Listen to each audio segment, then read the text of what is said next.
Olá! Hoje eu vou fazer um episódio diferente. Já tem um tempo que eu sinto necessidade de apresentar para vocês não só os projetos, mas também os produtos que estão inseridos dentro do projeto.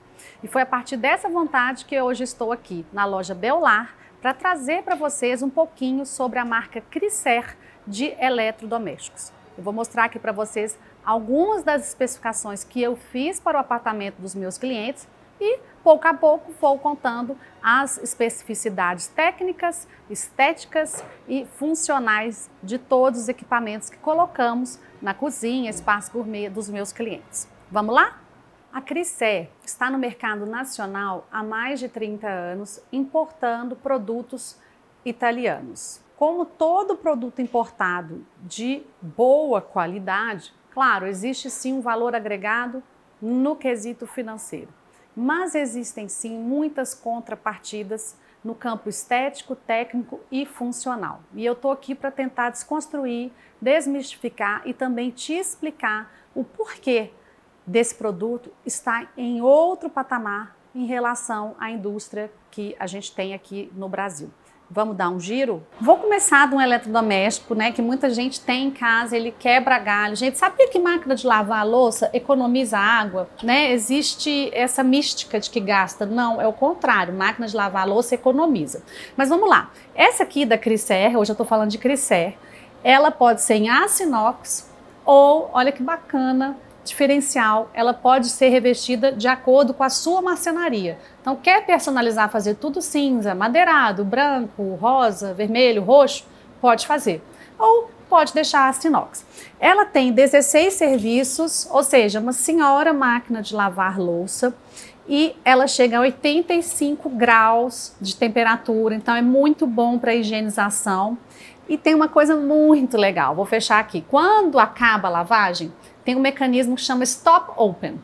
A máquina, ela abre. Isso faz com que os gases saiam e junto a isso um vaporzinho ali é solto dentro da máquina, fazendo com que o seu utensílio, os seus talheres, os seus copos, tudo seque melhor, sem aquelas manchas, aquelas gotículas. Então você não precisa usar o líquido secante. Essa máquina, ela solta esse vapor, ajuda a retirar os gases e tudo seca melhor, então não tem gotinha. Isso eu acho sensacional nessa linha da Cricer.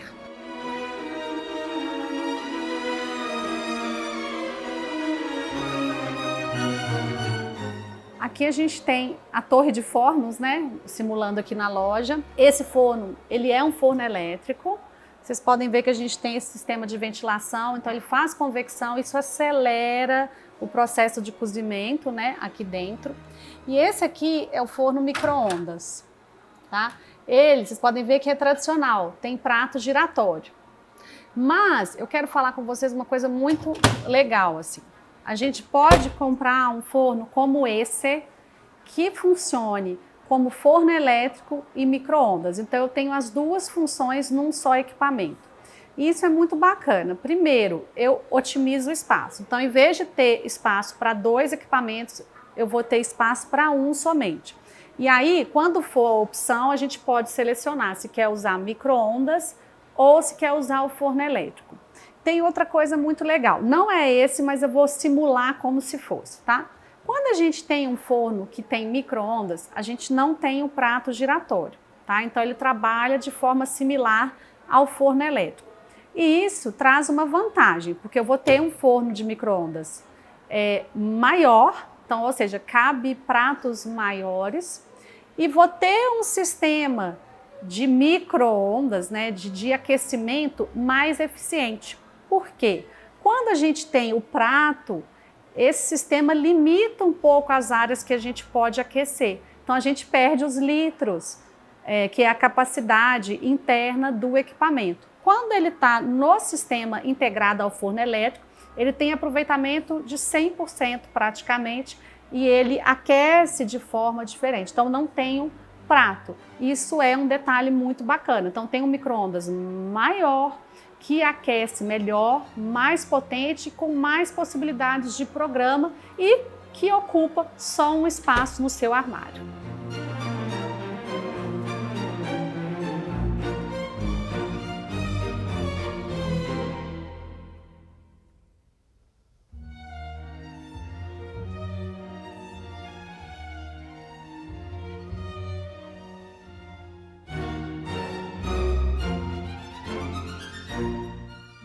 Virei aqui para outra torre de fornos, mas agora eu vou falar de um equipamento que está ganhando muito uso nas cozinhas que eu ando fazendo, que é a gaveta aquecida. Gente, é uma gaveta aquecida, tá? A gente tem a regulagem da temperatura, então esse modelo vai de 30 a 80. E para que serve a gaveta? Você fez uma comida, alguém vai chegar mais tarde, não quer que esfria? Regula a temperatura aqui, vamos supor 30 graus, fecha e ela vai manter aquele alimento aquecido até uma pessoa chegar para jantar. Então, você fez o jantar às 5 da tarde, mas vai ser às 8, pode ser. Quer servir um café numa xícara com uma temperatura bacana para não dar o choque térmico? Pode aquecer todas as louças do café, louças dos pratos. Vai fazer um jantar para muita gente, vai empratar? Pode ir colocando aqui os pratos para o alimento não perder a temperatura e você conseguir trabalhar melhor ali a montagem dos pratos. Quer fermentar, ajudar o processo de fermentação de um pão, de uma rosca? Pode colocar aqui e ajustar na temperatura adequada. E pode também, de uma forma lenta, aquecer um alimento. Então, vamos supor que você não quer usar um micro-ondas, você vai comer daqui 1 hora. Então, você pode fazer ali um pré-descongelamento ou um aquecimento mais lento. Também pode usar. Então, tem muita gente usando isso agora para manter o alimento quentinho, se você não for comer na hora do cozimento dele. Vou falar agora do cooktop, que a gente especificou para o projeto dos meus clientes. Esse foi exatamente esse modelo. Vou começar falando do design. Ele tem um design diferenciado porque a tripla chama está deste lado. Isso faz com que o funcionamento aqui de cozimento fique mais interessante. Então, a gente tem um cozimento aqui mais potente, mais acelerado, mais pesado. E aqui a gente tem as chamas menores. Falando dos materiais, sempre aço inox 304. A trempe é ferro gusa, ou seja, ferro fundido. E por incrível que pareça, não são todos eletrodomésticos que possuem ferro fundido. O queimador, ele é Sabaf italiano, ele é mais potente que os tradicionais. E aqui tem um detalhe muito bacana. Existe uma válvula de segurança aqui que se chama gas off. Se por algum motivo a chama for cortada, o gás é automaticamente desligado. Então a gente não tem isso nos produtos tradicionais do mercado. A gente realmente vai ter em produtos como o da Crissé, que está num patamar mais refinado, mais sofisticado, com mais opções. Então, cortou, passou um vento, cortou a chama, a válvula de segurança, a gas off, desliga o gás. Tem uma coisa que eu gosto muito nesse modelo, realmente, assim, isso é perfil, né? Eu gosto de ter mais organizada aqui a área de trabalho. Então, se está com uma panela mais pesada, um feijão ou mesmo chá, você deixa esse separado, o que precisa de tripla chama, e fica aqui com o fogão liberado. Eu gosto bem do design para o dia a dia, então ele tem essa diferenciação no design. E aqui em cima eu vou falar rapidinho, só complementando, porque eu falei dos fornos, esse aqui é a gás, então é um forno maior, tá? Não vai dar para ver, mas a gente tem aqui a resistência embaixo, tá? A gente tem a resistência em cima também, no forno a gás.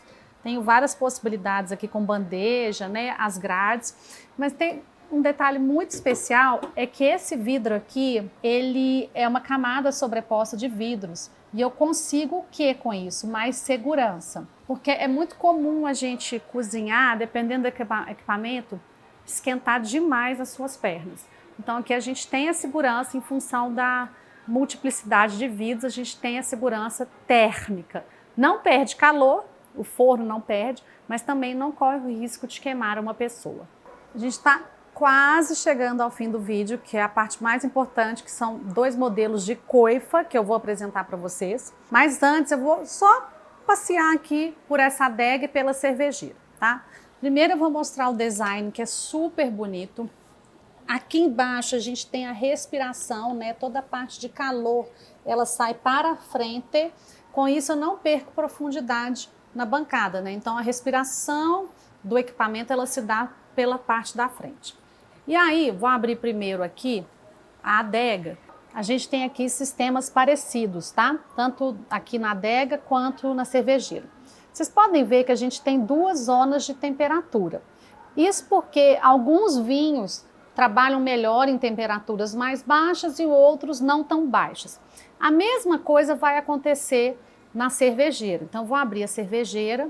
Justo esse modelo, ele não tem a diferença de temperaturas, a gente pode regular, tá? Mas o que acontece? A gente tem cervejeiras que trabalham com 2 áreas de temperatura. Isso porque, por exemplo, uma cerveja artesanal, não é legal que ela fique numa temperatura negativa. Então, a gente pode ter uma cervejeira que acomode cervejas artesanais numa área um pouquinho mais quente ou menos fria e a cerveja tradicional com uma temperatura negativa. Então, isso é muito legal aqui na produção da Crisser. Outra coisa também, fechou, ela não vaporiza igual os demais. Esse vidro, ele não vaporiza. No tempo que eu falei, vaporizou, mas agora o tempo da gente mudar o ângulo já secou. Então, ele não é aquele vidro que fica molhado, tá? Isso é uma característica do vidro. Então, você também tem que poder fazer essa comparação. Ele não fica suando, não fica embaçado, igual a concorrência. Para fechar, eu vou falar de um tópico muito especial, que muitas vezes a gente não sabe todas as informações necessárias a respeito desse tópico. É a coifa, tá? Independente do seu modelo de coifa, a gente tem algumas regrinhas para utilizá-la. E eu gosto de falar isso para você poder aproveitar ao máximo do que você adquiriu. Então, uma regrinha básica para utilizar a coifa em qualquer situação.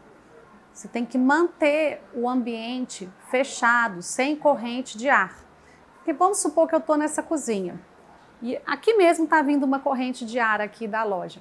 Se eu tenho isso dentro de uma casa e não fecho as portas, essa corrente ela vai levar aquele ar que não conseguiu ser purificado.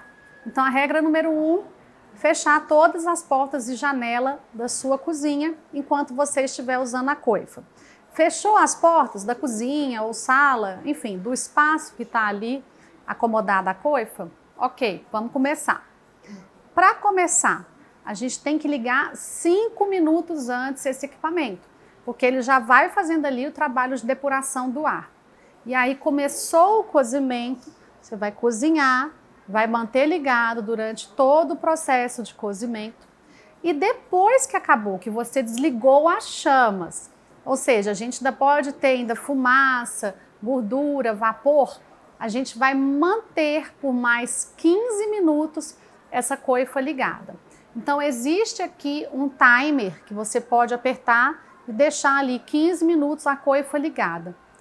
Deu 15 minutos, beleza, vai ser desligado, você pode abrir as portas, a janela e tudo vai voltar ao normal. E a sua coifa vai funcionar bem, tá? Então a gente não pode deixar corrente de ar, porque existe aqui uma potência, né? Existe aqui uma capacidade de sucção do ar, então você também não pode atrapalhar o trabalho que a máquina está fazendo para você. Entendido até aqui? Aqui vou mostrar para vocês as velocidades. Aqui a gente está na 1, 2, 3 em diante. Então, se a gente colocar na 2, que é uma velocidade bacana, vocês podem observar que o ruído ele é baixo. Inclusive, ele é um ruído muito bom para o mercado. Ele está entre 39 e 42 decibéis na velocidade 2. Bom, fora a questão acústica, que é muito importante, porque as cozinhas hoje também estão cada vez mais integradas com espaços de convivência, sala de estar, jantar. A gente tem outra questão importante. É a sucção da coifa. Tá? A coifa pode funcionar de 2 formas. O melhor dos casos é quando você pode perfurar a arquitetura. Não é todo prédio que permite, né? Mas em casa, em geral, a gente consegue, coberturas, a gente consegue jogar esse ar para fora. E aí a gente vai ter o filtro de gordura. Quando a gente não consegue perfurar, a coifa funciona como depuradora. Então a gente tem o filtro de gordura, mas aí também tem o filtro de carvão para ajudar nessa sucção. E o que acontece? Vamos supor, a gente tem uma potência de 1.200 metros cúbicos de sucção. Quando a gente está no modelo de depuração, aqui na Crisser, essa sucção cai para 1.050. Por quê? Porque o filtro de carvão, ele atrapalha assim, ele dificulta o trabalho da coifa. Então, quando você for adquirir, informe-se se os 1.200 metros cúbicos, quando for o caso, se eles são livres, ou se a gente tem que descontar na modalidade da depuradora a parte do filtro de carvão que atrapalha ali o serviço do equipamento. Então é muito importante isso, porque às vezes você fala, essa aqui ela tem uma potência maior, né? Aliás, ela tem uma sucção maior. Então você tem que avaliar se aquela sucção está realmente 100% livre ou se tem que receber algum desconto no caso da depuração. Isso é importante. Então, assim como a gente tem que estudar os ruídos, também a gente tem que estudar o desempenho do equipamento que você está olhando. Para fechar, então, deixar vocês com um gostinho de quero mais, eu vou mostrar para vocês essa coifa de bancada. Olha que legal! Ela é retrátil, ela faz todo esse trabalho de sucção, purificação do ar, porém embutida na bancada. O que eu ganho com isso? Eu ganho espaço aéreo, eu ganho design, e essa aqui tem um diferencial em relação ao mercado, que ela tem 40 centímetros livres de altura, diferentemente do mercado que trabalha com 10 centímetros a menos. Ela vai terminar de subir, vai acender a luz, que vai auxiliar aqui no trabalho de cozimento. E aqui a gente tem as velocidades, eu estou na velocidade 2 e é baixíssimo o nível de ruído. Eu estou na 3, aumentei aqui, realmente eu tenho que aproximar o ouvido, porque ainda assim é super baixo o nível de ruído. Terminou de usar, a gente desliga e ela recolhe sozinha e volta para o lugar. Chegamos ao fim de mais um episódio. Queria que você comentasse aqui o que você achou. Valeu a pena? Querem que eu faça um outro giro sobre eletrodomésticos e outros produtos que estão ligados à arquitetura de interiores? Me contem aqui. Como eu sempre digo, se você gosta de arquitetura de interiores, esse canal é para você. Um grande abraço e até a próxima!